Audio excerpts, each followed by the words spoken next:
리더십 능력 2.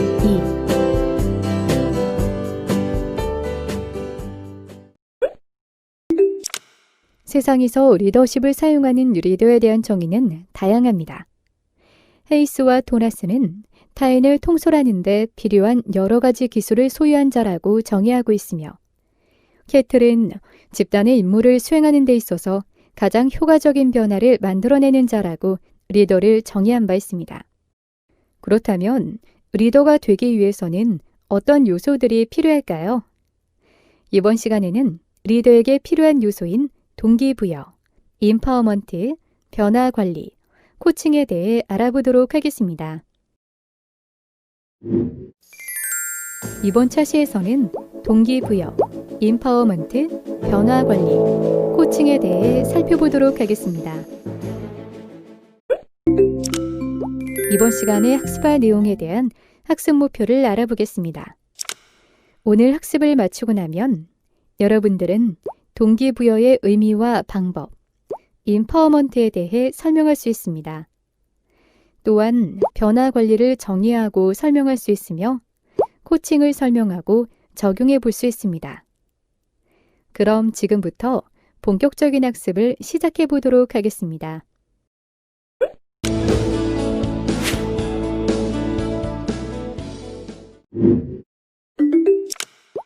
어느 조직이 업무를 수행하는 데 있어서 리더는 조직원들에게 더욱 열의를 가지고 집중할 수 있는 동기를 부여하게 되고, 그것이 나중에 예상보다 큰 성공으로 이어지는 모습을 뉴스를 통해 접하게 되는 경우가 많습니다. 동기부여는 사전적으로는 사람들이 어떤 행동을 하도록 원인을 제공하는 것을 뜻하는데요.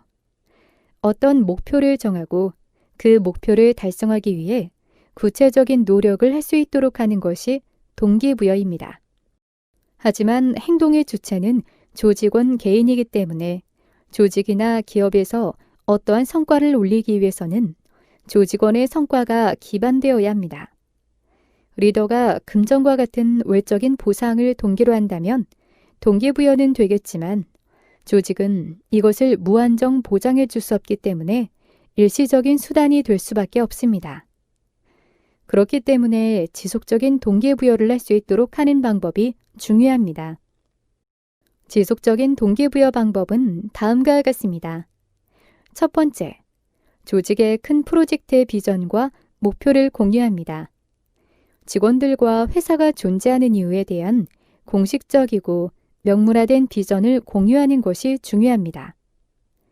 흔히 회사에 비전이 없다는 이야기를 많이 하는데, 명문화된 비전을 직원들과 공유하지 않아 생기는 문제입니다.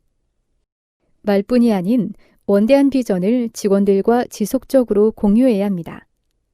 두 번째, 긍정적 강화법을 활용합니다. 긍정적 강화는 바람직한 행동에 따른 보상으로 목표 달성 행위의 빈도를 증가시킵니다. 목표 달성을 한 후에 바로 보상을 하는 것이 더욱 효과적입니다. 세 번째, 1년 후, 3년 후의 모습을 상상하게 합니다. 사람들은 누구나 지금보다 더 나아지려는 욕망을 가지고 있습니다. 자신의 업무에서 무엇을 배울 수 있는지, 어떤 커리어를 만들어갈 수 있을지에 대한 모습을 상상할 수 있게 하도록 하는 것이 중요합니다. 네 번째, 창의적인 문제 해결법을 찾을 수 있도록 합니다. 리더가 직원들에게 자신의 실수나 잘못에 대해 스스로 책임을 질 수 있도록 동기를 부여합니다. 문제를 해결하기 위해 방안을 찾는 과정에서 자신의 소신대로 업무를 진행할 수 있는 분위기를 만들어가는 것이 중요합니다. 다섯 번째, 변화를 두려워하지 않습니다. 변화되지 않고 정체된 조직은 서서히 무너져갈 뿐이기 때문에 항상 변화를 추구해야 하지만 그에 따른 위험도 있을 수 있습니다. 그렇지만 리더가 직원들이 변화해야 하는 타당한 이유를 제시한다면 직원들은 좋은 결과를 이끌어내기 위해 더욱 노력할 것입니다. 동기부여의 적용 사례에 대해 살펴보도록 하겠습니다. 이전에 국내 기업들의 경우 성과에 따른 금전적 보상이 종업원의 동기부여 및 기업 성과 향상에 가장 효과적인 방법이라고 판단해서 인센티브 등 금전적 보상을 통한 동기부여 정책을 많이 해왔었습니다. 하지만 성과에 따른 금전적 보상이 직원들에게 동기부여를 제공하는지에 대한 의문이 늘어나고 있기에 금전적 보상과 더불어 비금전적 보상, 성과에 대한 공식적, 비공식적 인정 등을 모두 활용하여 종업원들을 동기부여하는 보상 프로그램을 도입하는 기업들이 급속히 늘어나고 있습니다. 교보생명의 경우 1999년부터 사원들 간의 협력과 칭찬을 활성화하기 위하여 칭찬 코너라는 제도를 운영해 오고 있는데요. 이를 통해 매월 7명에서 8명의 칭찬 대상자를 선발해서 회장과의 점심과 함께 상품권과 특별 점수를 제공하고 있고 결과는 누적되어 상금, 특별 승급, 특별 승진 등과 연계하고 있습니다. 6호사는 2년에 한 번 전 직원 대상으로 실시하고 있거나 실시 예정인 프로그램과 정책에 대해 조사를 하고 그 결과를 피드백하고 있습니다. 또한 6호사의 임원들은 기업이 어려울 때 더 많은 고통을 분담했으며 현장 근로자들에 비해 적은 복리후생 혜택을 받고 있습니다. 연차 보고서에는 전 종업원의 이름이 실리고 있으며 직급에 관계없이 모두 같은 안전모를 사용하고 있습니다. 이 회사의 경영진은 기업 활동의 모든 면에서 종업원들을 중요시하는 모습을 보여주고 이를 통해 종업원들의 신뢰를 얻고 있습니다. 사우스 웨스트 항공사는 일에 대한 즐거움, 가족적 분위기, 고객과 직원의 만족을 강조하는 기업 문화와 최고 경영자로 유명한 기업입니다. 이 회사는 정시 이착륙, 수화물 분실 건수, 고객들의 불만 접수 상황에서 모두 최고의 평가를 받는 기업에 수여되는 트리플 크라운을 5년 연속으로 받은 기념으로 트리플 크라운 1이라고 명명된 비행기를 출항시켰는데요. 이 비행기의 내부에는 종업원들의 노고를 기념하기 위해 2만 4천 명에 달하는 전 종업원의 이름을 새겨 넣었습니다. 또한 매년 회사의 경영 철학이나 가치에 부합하는 행동을 보여준 직원에게는 매년 사장상을 수여한 뒤 수상자는 사보에 게재하여 동료들에게 인정과 축하를 받을 수 있도록 하고 있습니다. 가족적이고 종업원을 중시하는 기업 문화가 이런 다양한 보상 프로그램이 성공적으로 운영될 수 있는 토대가 되고 있으며 종업원들은 이들 인정과 보상 활동을 통해 자긍심과 만족을 느끼고 있습니다.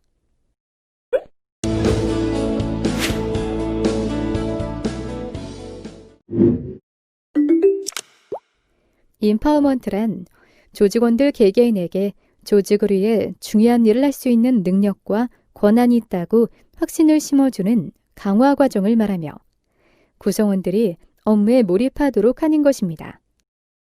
조직 내에 임파워먼트가 있기 위해서는 조직원 개개인의 파워 증진이 우선 일어나야 하며 남의 파워를 키워주거나 자신의 것을 능동적으로 남에게 이전시키려면 우선 자신에게 파워가 있어야 할 뿐더러 타인 신뢰감을 자기 내부에 키워야 합니다. 따라서 개별 구성원의 필요 역량을 증대하는 개인 임파워먼트가 반드시 이루어져야 합니다. 개인 임파워먼트는 전체 임파워먼트 과정의 출발점이면서도 추진력입니다. 개인 임파워먼트를 추구하는 과정에서 타인의 역량까지도 키우는 것이 타인 또는 집단 임파워먼트라고 하는데요. 권한의 이동이나 확산이 조직 내 상급자에서부터 하급자로 이루어지는 것만이 아니고 수평과 수직의 어느 쪽에서도 먼저 시작될 수 있습니다.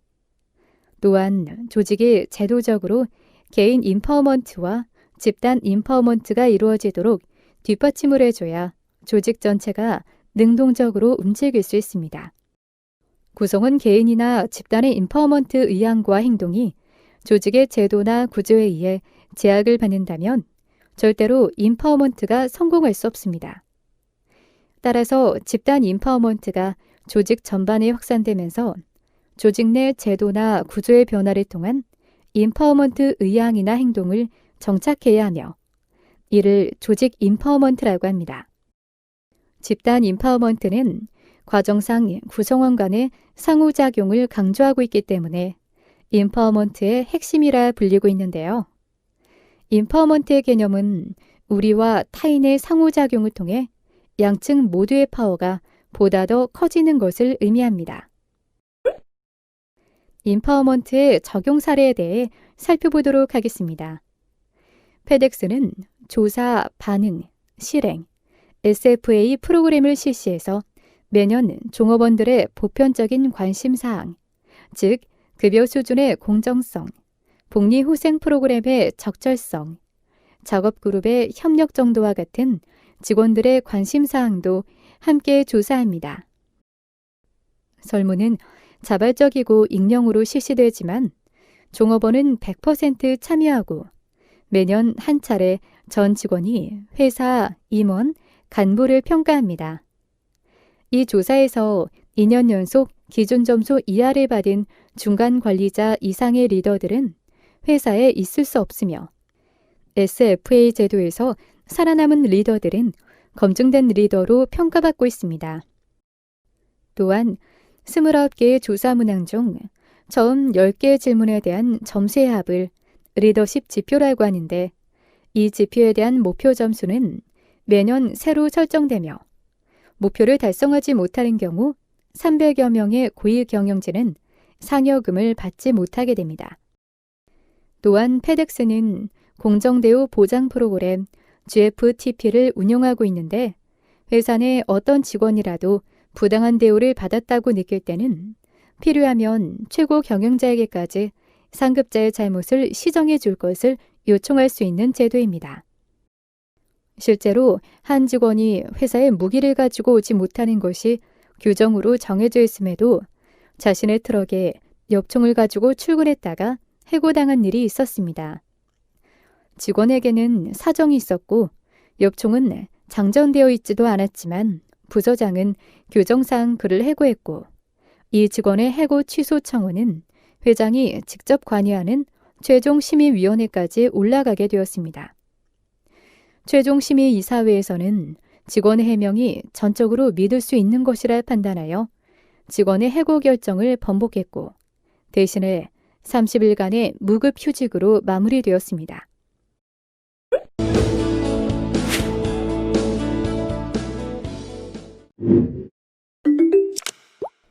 변화 관리란 기업에 발생되는 큰 변화를 성과가 향상되는 방향으로 관리하는 것을 말합니다.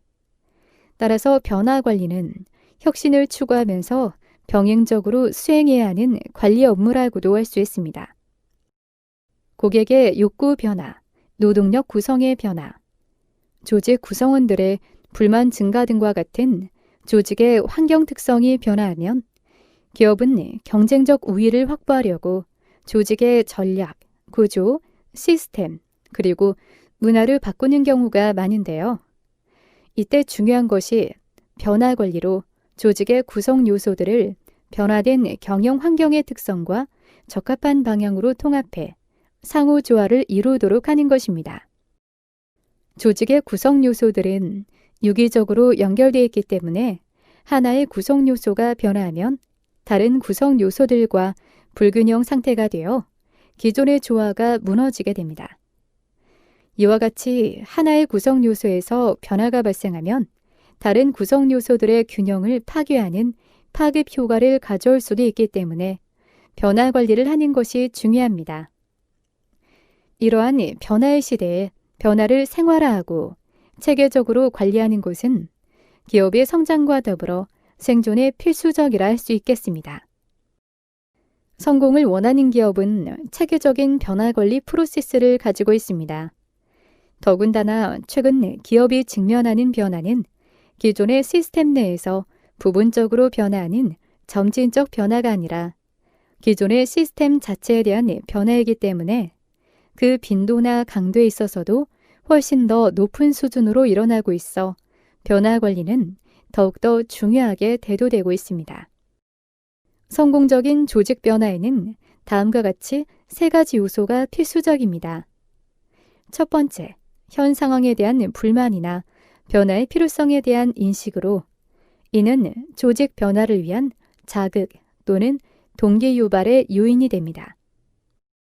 두 번째, 새로운 상황에 적합한 달성 가능한 비전 설정으로 조직 변화의 방향 및 가능성을 명확히 해줍니다.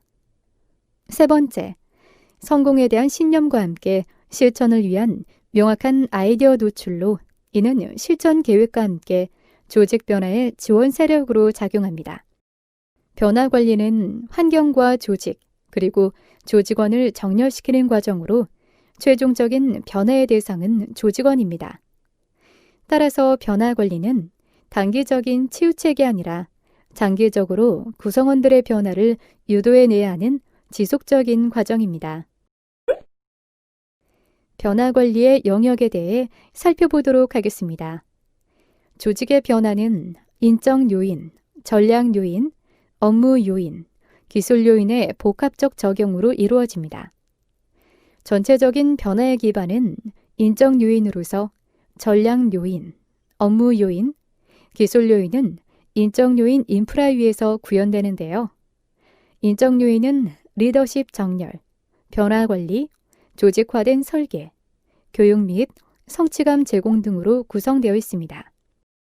변화를 위해서는 조직원들의 행동 변화를 시작으로 지속적인 행동의 습관화가 이루어져야 하며 행동의 습관화는 조직의 문화를 정착하는 데 기여합니다. 변화 관리의 영역은 인적 요인을 중점으로 6가지 영역으로 구분할 수 있습니다. 동기를 부여하기 위해서는 조직원들에게 건전한 위기감을 부여하고 변화의 이유에 대하여 명확히 제시하여야 하며 변화에 대한 향후 비전 및 실익에 대한 전달이 확실해야 합니다. 조직 역량에는 경영진의 리더십 지원 역량, 변화 프로젝트를 이끌어가는 변화 프로젝트 관리자와 프로젝트 팀원들의 역량, 그리고 지속적으로 조직의 변화 프로젝트를 모니터링하고 조율하는 기술 등을 들 수 있습니다. 변화 지원 경영 시스템에는 전략과 연계된 성과평가 매트릭스 시스템, 프로세스, 인사 인센티브 시스템 및 IT 인프라가 있습니다. 내부 역학 관계 영역에서는 변화를 지원하는 경영 인프라를 토대로 변화 후에 누가 새로운 업무의 실무자 및 주관 부서가 될 것인가 하는 조직 안에서의 역할 변화가 존재합니다. 지식 영역에서는 명확한 변화의 정의를 제시하고 변화가 각 조직원들에게 미칠 역량과 이를 극복하기 위한 필요한 기능 파악에 초점이 맞춰집니다. 또한 새로운 기술의 습득 방법 및 변화를 지속하도록 하는 교육환경 프로그램 개발이 주요한 과제입니다. 개인 성향의 영역에서는 긍정적인 반응을 보이는 조직원들과 부정적이고 저항적인 성향을 보이는 대다수의 조직원들이 있다는 이해에서 출발합니다. 변화를 받아들이는 조직원의 감성적 반응 곡선에 대한 이해와 변화 추진 팀의 역할과 커뮤니케이션 메시지 전달, 조직원에 대한 개인적 지도, 그리고 저항 관리 및 동기부여 방안 등이 조직원들에 대한 성향과 관련된 영역입니다. 이는 조직원의 개인적인 성향을 변화 수용 과정에서 충분한 동기부여를 이용하여 긍정적인 반응으로 변화시키고자 하는 것입니다. 변화관리 적용 사례에 대해 살펴보도록 하겠습니다. 1990년대 초반 역사상 최악의 후퇴를 경험하던 IBM의 변신은 기업 변화 관리의 가장 성공적인 사례로 회자되고 있습니다. 루 거스너의 지휘 아래 메인프레임 제조업체에서 하드웨어와 네트워크, 소프트웨어 솔루션을 통합 제공하는 기업으로 변신한 IBM은 2000년대로 접어들어 빅블루라는 애칭으로 불릴 정도로 도약하고 있었습니다. 이때 IBM은 CEO를 교체하며 또다시 새로운 변화를 시도하게 됩니다.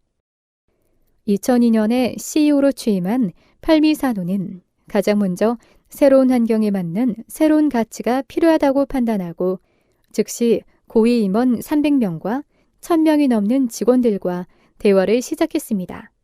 취임 후 1년이 지난 2003년 7월 전 직원이 참여한 72시간의 인트라넷 토론 밸류스잼은 중간 점검과 같은 행사였습니다. 그해 11월 마침내 모든 고객의 성공을 위한 헌신, 우리 회사와 세상을 위한 혁신, 모든 관계에 있어서의 신뢰와 개인적인 책임감이라는 IBM의 새로운 가치가 선포되었습니다. 직원들의 마음을 한 방향으로 모으기 위한 2년여 동안 혼신을 다한 팔미산호의 노력 덕분에 IBM의 변화는 방향성을 더욱 명확히 할 수 있었습니다.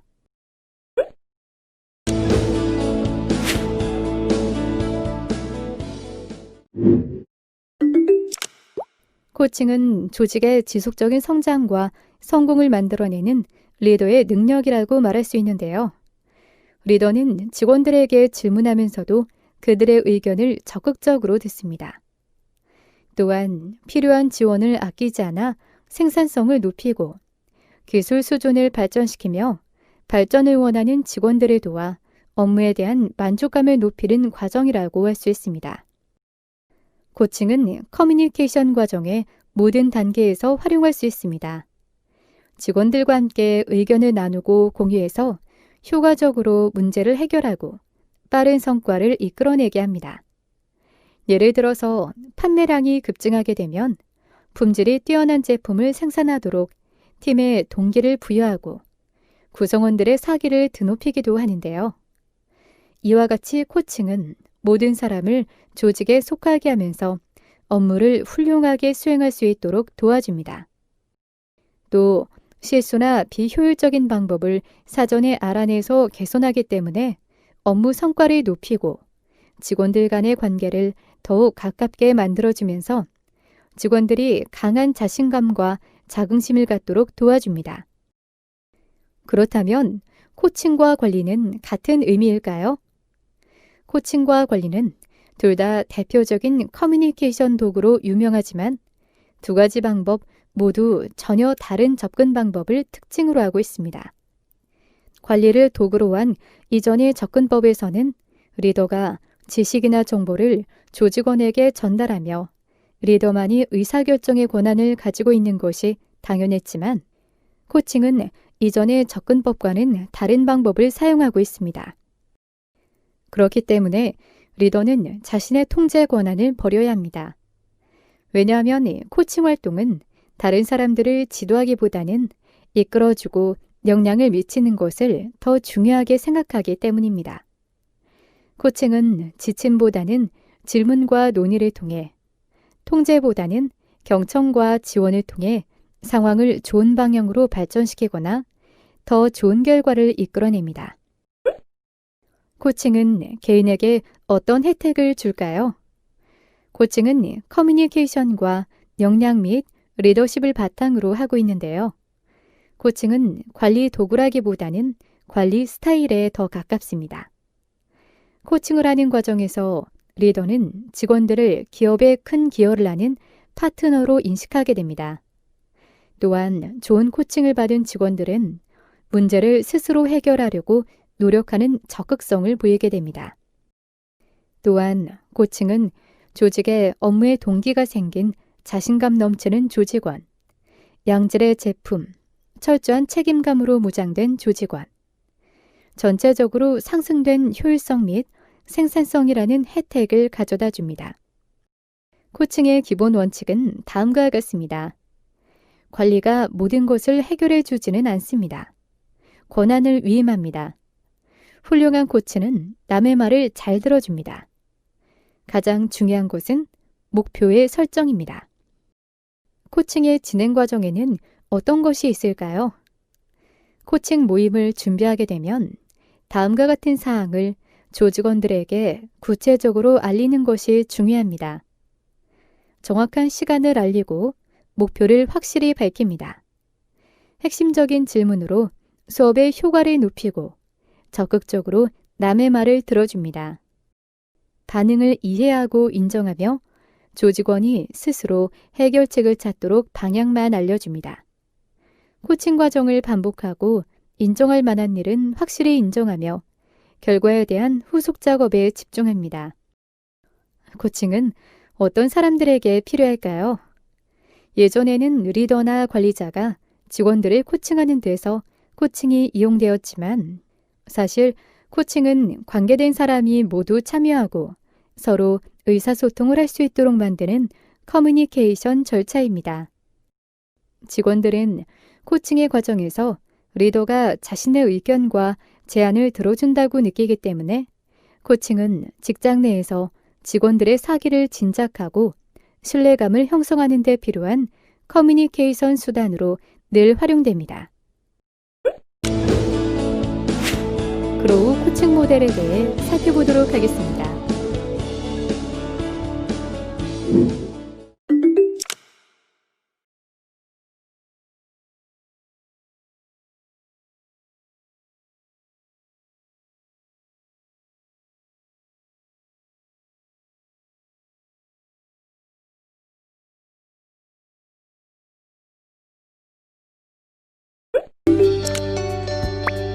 다음의 질문에 대한 각자의 의견을 입력하고 저장하기 버튼을 클릭하세요. 전문가 의견 보기를 클릭하면 전문가의 의견을 살펴보실 수 있습니다. 이번 시간의 학습 목표를 잘 성취하였는지 퀴즈를 통해 확인해 보도록 하겠습니다. 지금까지 배운 내용을 떠올리며 천천히 읽어보시기 바랍니다. 내용을 출력하여 필요할 경우 한 번 더 살펴보면 더 많은 도움이 될 수 있습니다.